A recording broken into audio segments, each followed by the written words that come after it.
Денеска наш гостин, како што најавивме, е кандидатот за пратеник од коалицијата Можеме, предводена од СДСМ, Мартин Костовски. Господине Костовски, ви благодарам што одвоивте време за ова гостување. Навистина сум благодарен на можноста на Телевизија Плюс да учествувам во денешнава емисија, да направиме еден убав разговор, да направиме сиже, да удариме црта, што направи СДСМ, како ја помена кампањата, што се нашите програмски определби ветувања и да помогнеме кумановци да го направат вистинскиот избор во среда на 15 јули. Така, останува уште еден ден од изборната кампања. Изминативе денови бевте доста активен на терен, се сретнавте со кумановци, нели, ги слушнавте нивните барања, нивните забелешки, па дури проблемите. Какви се реакциите и беше ли фер оваа кампања? Па така, ова е новитет за сите нас, коронавирусот, пандемијата што го задеси целиот свет, што се случи со Република Северна Македонија. Првен имавме широка дебата околу тоа кога да бидат изборите, па политичките лидери се договорија изборите да бидат на 15 јули, под определени услови. За прв пат само да кажеме дека имаме гласање од 3 дена. Гласањето ќе почне во понеделник на 13, каде што ќе гласаат над 375 кумановци кои што се заболени од коронавирусот или се во самоизолација. Потоа во вторникот на 14 ќе гласаат сите болни, изнемоштени и луѓето кои што служуваат казна затвори. На 15 среда гласачките места ќе бидат отворени во 7 часот наутро, ќе бидат затворени во 21 часот навечер, со што ќе се продолжат 2 часа изборните действија, односно денот на изборите, а при тоа сите здравствени протоколи ќе бидат запазени на едно високо ниво. Знаеме дека и земјите од регионот и од нашето соседство веќе одржа избори. Се надам дека ќе биде секако што треба и дека масовноста ќе биде евидентно на високо ниво. Така. При тоа, во делот на кампањата, се извинувам, направивме кампања која што, слободно можам да кажам, коалицијата Можеме, предводена од Социјалдемократскиот сојуз, буквално секој настан, секоја средба ги почитуваше 100% препораките на Комисијата за здравство и апропо она што е договорено како да се води кампањата. Дистанца од 2 метра, на столчиња, во дворови, разговор со луѓето, при тоа користење на средства за дезинфекција, носење на заштитни маски и така натаму и така натаму. Разговаравме буквално со сите местни заедници, ги посетивме сите населени места, при тоа имавме определени средби со конкретни домаќинства на територија на општина Куманово и нормално е. Кампања е, треба да поразговараме што е сработено, што не е сработено, реално што може да се сработи. И многу ми е мило што нашите суграѓани, кумановци, се на израз на прскост, на знаење, на храброст и дефинитивно ја прават разликата. Разликата е евидентна. За овие 2,5 години, кога што СДСМ е реално на власт и 6 месеци во техничка влада, направено е премногу. Кумановци го чувствуваат тоа. Пред се сакам да кажам само уделот на влезот во НАТО. Од 1991 година сите политички партии од воведување на плурализмот во Република Северна Македонија. Сите ветуваа НАТО, Европска унија. Никој не мрдна со мал прст реално да може тоа да се оствари. Реално државата да ја ставиме на евроинтеграцијскиот пат онака како што треба и како што личи. Единствено се најде еден човек кој се вика Зоран Заев, со неговата храброст, со неговата одлучност, со неговата харизма ги реши сите проблеми со соседите. Првен со Република Бугарија, со Република Грција, традиционално добрите меѓусоседски односи со Србија, Република Косово и Албанија и ги отрна сите сопки кои што веќе 3 децени се ставани пред државата и пред македонскиот народ да не може да се мрдне од место. Кога едноставно сите препреки се поминати. Затоа и слоганот е дека можеме уште повеќе и можеме уште подобро. Допрво доаѓаат добри времења и за градот и за републиката. Така, тоа ми беше второто прашање. Значи, сакав да ве прашам дали заслужи владата предводена од СДСМ да биде реизбрана и задоволни ли сте од тоа што го направивте изминатите години? Сега вака јас не можам да бидам субјективен, сум субјективен на ова прашање и според мојата перцепција и гледано преку моја диоптрија, мислам дека владата направи сериозно крупни, битни историски чекори. Не само НАТО, бидејќи НАТО и Европска унија за нас, и кумановци, и македонци, некако е се уште имагинарно, се уште неможно да се осети материјално. Не е тоа патче, не е канал, не е улично осветлување и така натаму и така натаму. Меѓутоа НАТО и евроинтеграцијскиот процес, членство во Европска унија значи многу повеќе. Значи терен, значи основа, значи фундамент за да може сите овие надоградби да бидат еден ден направени. Така. Вложи ли владата доволно во Куманово? Апсолутно. Првин сакам да потенцирам дека вложи премногу во човечкиот кадар. Во времето на режимот од 11 години во владење на Никола Груевски ВМРО ДПМН, буквално Кумановец и да не можеше да се види на некоја видна позиција.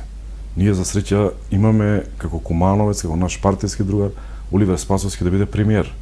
При тоа беше 2,5 години министар за внатрешни работи. Имаме наш сопартиец Трајан Димковски кој што е едноставно министар за земјоделие. Имаме редица на државни секретари, имаме директори на централни јавни предпријатија. Вложено во кадар од СДСМ и коалицијата од Куманово со цел да кажеме дека и ние кумановци знаеме да допринесеме во работењето на државните работи. Што направи државата за Куманово? Сите регионални патни правци, тоа го спомнуваме во сите наши пресконференции на разговори со луѓето и луѓето го знаат тоа. Знаеме дека 40-50 години не е мрднато во делот на патиштата регионални, со Свети Николе, со Никуштак, со Опаe, кон Млада Навречени и така натаму и така.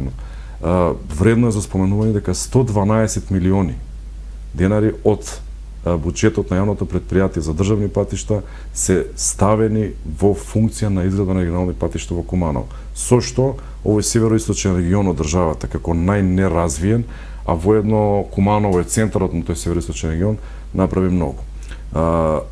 Градоначалникот Максим Димитриевски има сериозно амбициозна програма. После стабилизирањето на локалната самоуправа на финансиски гледен план, има амбиција да ги заврши големите проблеми деценијски, како што е канализација во населбото Тигот Ричковиќ, како што е изнаоѓање на начин за решавање на канализација со Романовци, асфалтирање на голем дел на улички, патишта и така натаму и така натаму. Со што слободно можам да кажам пред граѓаните на мојот град, на нашиот град, дека за Куманово предстојуваат добри денови. Така. Зошто граѓаните да се одлучат за програмата Можеме уште повеќе, уште подобро? Значи, што е клучно, што им ветувате за понатака? Знаете како, и кумановци и граѓаните на Република Северна Македонија се веќе и уморни од избори. За жал или за среќа, можеби имаме секоја година некакви избори. Даде се тоа локални, па референдуми, па председателски, па парламентарни, така натаму и така натаму. И на дел од луѓето на вистина име преку глава од политика. Меѓутоа, што е суштествено за 15 јули? Се наоѓаме на една раскрсница, каде буквално се бира помеѓу доброто и лошото, помеѓу просперитетот и враќање назад во некои мрачни времиња. Кумановци знаат дека градот Куманово во периодот од 11 години буквално имаше табла поставена на пат да се знае кај е Куманово. Зборувам апропо реновирањето на автопатот кон Табановци, имаше знак на речица, немаше на град Куманово, кој што е најголема локална самоуправа. Го знаеме периодот на Дамјановски, претходниот градоначалник. 11 години ВМРО ДПМН буквално вложи 2 тениски игралишта во градот Куманово. А при тоа во еден прилеп, чест за градот, немам ништо против, вложи 30 милиони евра. Од друга страна, одужувајќи се на Куманово како град, како што кажа Фи Кадровски, и уделот на вработување, и уделот на инвестиции, граѓаните знаат зашто може да гласат. Може да гласат за покачена минимална плата. Во периодот кога СДСМ седна на премиерското столче нашиот председател Заев и се формираше новата влада, бедна беше минималната плата, 8.500 денари.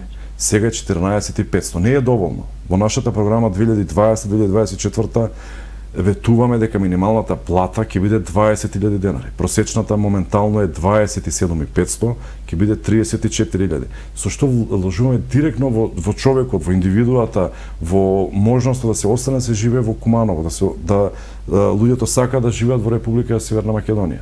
При тоа, стапката на невработеност е вредна за споменување. На почетокот на нашиот мандат стапката беше 24%. Сега е 16,1. Нашето предизборно ветување дека можеме стапката на невработеност да ја направиме едноцифрена, односно под 10. Направивме квантен скок во делот на платите на здравствените работници, специјалистите, лекарите, медицинските сестри, сите здравствени работници. Затоа благодарност и од ова место Телевизија Плюс сакам искрено и срдечно се заблагодарам на сите здравствени работници кои деноноќно 24 часа на ден се борат за секој еден живот. Затоа, впрочем, се и добро снаоѓаме во делот на здравствената криза. Сите не веруваа Ја знаеме нашата болница, нашиот здравствен систем, со години не инвестираме, меѓутоа, вложувајќи во овие капацитети, навистина имаме одлични резултати. Ги покачиме пензиите за 720 денари. Со годишното согласување на уште 200 денари, 920 денари ќе биде, со тенденција на раст на пензиите. Направивме сериозни мерки од делот на субвенциите да бидат навремени, кога најмногу ќе ги бидат потребни на земјоделците. И така натаму, и така натаму. Затоа не случајно велам дека и на градот, и на државата и предстојат убави денови. Мирни води и добар ветер во грб. Така. Кандидатот за пратеник од ВМРО ДПМН, Бране Петрушевски, јавно упати покана за дуел со вас во нашата телевизија. До сега не одговоривте јавно на оваа покана. И двајцата сте високо на листата, значи очекувањата се дека ќе влезете нели во собранието. Така. Можеме ли по изборите да очекуваме еден дуел во нашава телевизија? Значи вака, собране сме некоја гарнитура на помлади политичари кои што деца сме, јас у СДСМ, тој у ВМРО, и можам да кажам тој е добар дечко, меѓутоа погрешна партија. Може многу да даде во делот на работењето на својата партија, први да се реформираат. Знаеме дека станува збор за диктаторска партија, партија која што во сеќавање на менталниот код на македонецот останува како партија на црнила. Нешто што значи тек на влечење назад. Собране сум расположен, дуелот ќе биде на 15 јули. Кога ќе ги победиме, кога Куманово ќе остане бастион на СДСМ, а може после 15 да имаме дуел кога сака, на кое место и во кое време. Се надевате ли на излезност во среда и кои се очекувањата од изборите? И па вака сега, ние реално овие избори се соочуваме со три условно кажани политички противници. Идеолошки противник ни е ВМРО ДПМН, програмски и така натаму. Вториот ни е партијата ДУИ, кој што неодамна беше наш коалиционен партнер и според ставот на централното партиско раководство и на сите нас, на општинските раководства, е остаток од режимот кој што треба да остане во опозиција. И третиот наш противник е стравот од коронавирусот, односно од излезноста. Имајќи у предвид дека парламентарните избори си најбитни на некој начин, најинтересантни за граѓаните, очекувам солидна излезеност, меѓутоа таа да не се движи повеќе од 45%. Имајќи у предвид дека коронавирусот си го направи своето, имајќи у предвид дека имаме високи температури, време на годишни одмори, дел од апатичноста на гласачкото тело во Куманово, меѓутоа мислам, а дај Боже, и ја користам оваа прилика граѓаните да излезат во што поголем број, бидејќи со останување дома на 15, го креираме белото, знаме дека ништо не зависи од нас. А впрочем, на вистина многу зависи од секој еден глас. Сега е моментот да го чуеме гласот на народот. Дали СДСМ и коалицијата можеме? Оди во вистински правец, доколку мислат поинаку ќе го кажат тоа на изборите. Меѓутоа знам, им верувам на кумановци, ги повикувам кумановци да се охрабрат и да ни дадат уште поголем ветер во грб, за да продолжиме уште подобро и уште повеќе. Ви благодарам што одвоивте време за оваа гостување. А вам, почитувани гледачи, ви препорачувам да останете со програмата на ТВ+.